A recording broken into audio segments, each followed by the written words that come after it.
पिछले दिनों देश में एक ऐसी अप्रत्याशित घटना घटी है जिसकी उम्मीद नहीं की जा रही थी।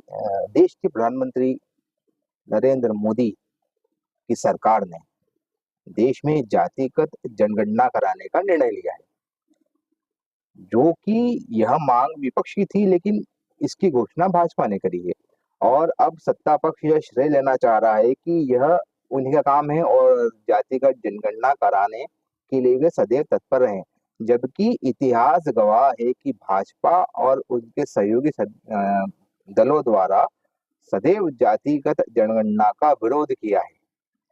और वर्तमान में स्थिति इस प्रकार से बन रही है कि सभी नेता, मंत्री, सत्ताधारी दल से जुड़े हुए लोग जातिगत जनगणना की खूबियां गिनाने में लगे हैं।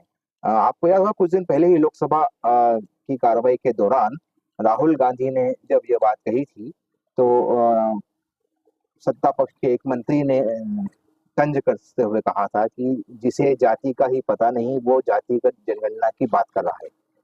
उसके जवाब में राहुल गांधी ने कहा था कि भले ही आप मेरी कितनी भी बेइज्जती कर लीजिए, लेकिन जातिगत जनगणना मैं करवा कर रहूंगा और इसी सदन में वह होकर रहेगी।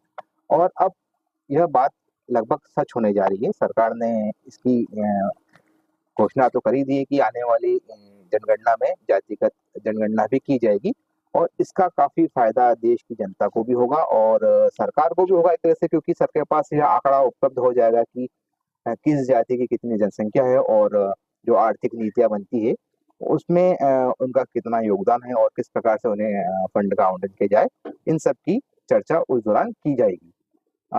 जातिगत जनगणना की बात की जाए तो हमारे देश में सन 1881 से 1931 तक जातिगत जनगणना होती रही है।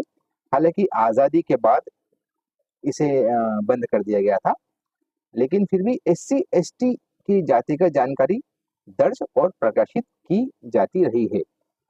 सन 2011 में यूपीए सरकार का दूसरा कार्यकाल था।